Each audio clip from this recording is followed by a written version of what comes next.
Bonjour à tous et bienvenue sur ma chaîne pour un nouveau conte qui, je l'espère, illuminera votre journée. Aujourd'hui, je vous emmène dans un voyage imaginaire au cœur d'un royaume pas comme les autres. Un conte africain qui nous rappelle une vérité essentielle sur la nature humaine.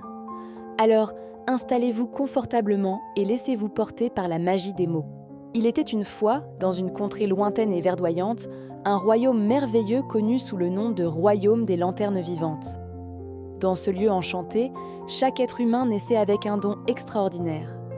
Une lanterne intérieure, nichée dans le cœur spirituel qui se trouve légèrement au-dessus du nombril. Cette lumière n'était pas une simple flamme, elle était le reflet de l'âme, vibrant au rythme des émotions, de la joie et de la bienveillance. Quand les habitants du royaume étaient heureux et prenaient soin les uns des autres, leurs lanternes brillaient d'un éclat si puissant qu'elles illuminaient les vallées, faisant danser les ombres des baobabs et scintiller les rivières comme des colliers de diamants. Les enfants riaient aux éclats, leurs petites lumières pétillant comme des étoiles espiègles. Les anciens, riches de leurs souvenirs, diffusaient une lueur douce et apaisante, un phare pour guider les plus jeunes.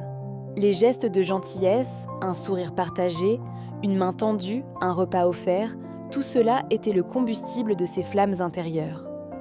Le royaume tout entier baignait dans une lumière chaude et dorée, symbole d'une communauté unie et solidaire. Les fêtes étaient des explosions de lumière, et même les nuits les plus sombres n'étaient jamais vraiment noires. Mais un jour, une ombre commença à s'étendre sur le royaume.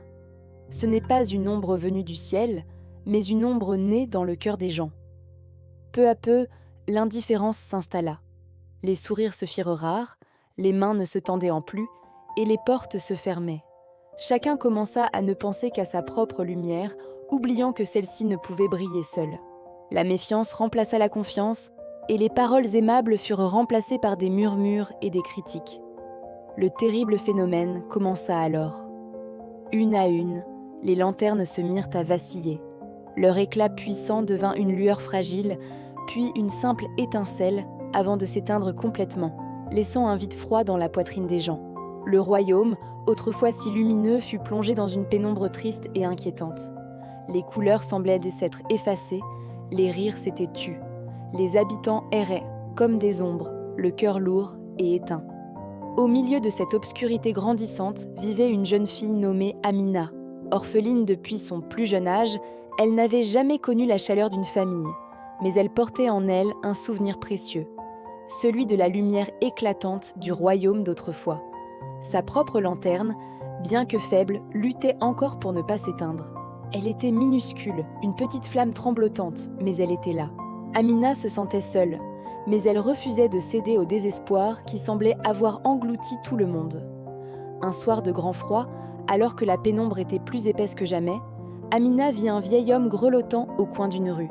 Sa lanterne était éteinte depuis bien longtemps. Personne ne lui prêtait attention. Tous passaient à côté de lui, absorbés par leur propre tristesse. Le cœur d'Amina se serra. Sans réfléchir, elle s'approcha, retira le seul châle qu'elle possédait pour se protéger du froid, et en enveloppa doucement les épaules du vieil homme. Elle n'avait rien d'autre à lui offrir, si ce n'est ce simple geste de chaleur. L'homme leva des yeux étonnés vers elle. À cet instant précis, un miracle se produisit. Une minuscule étincelle jaillit dans la poitrine du vieil homme. Ce n'était presque rien, mais c'était un début. Et en même temps, la propre lanterne d'Amina, au lieu de faiblir, brilla un peu plus fort, nourrie par son acte désintéressé. Le lendemain, encouragée, Amina décida de continuer. Elle partagea le peu de pain qu'elle avait avec une famille affamée. Immédiatement, leurs lanternes éteintes se ranimèrent d'une faible lueur et celle d'Amina devint encore plus vive. Elle aida une femme à porter ses lourdes jarres d'eau, offrit un sourire sincère à un enfant qui pleurait, raconta une histoire à ceux qui avaient perdu l'espoir. Chaque acte de bonté, chaque parole de réconfort, aussi petit soit-il, était comme une allumette qui ravivait une flamme. La nouvelle de ces actions se répandit. Intrigués, d'autres commencèrent à l'imiter.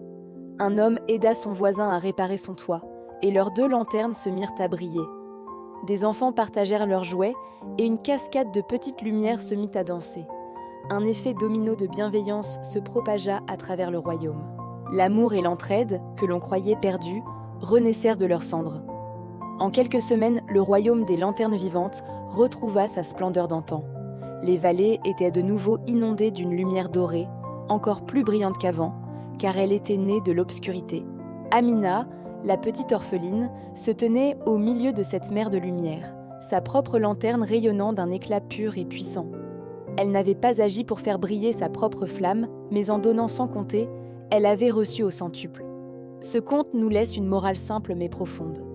Nous sommes tous des porteurs de lumière. Nos paroles et nos actes ont le pouvoir d'illuminer la vie des autres, tout comme ils peuvent l'assombrir. Chaque geste de gentillesse, chaque mot d'encouragement est une étincelle que nous offrons.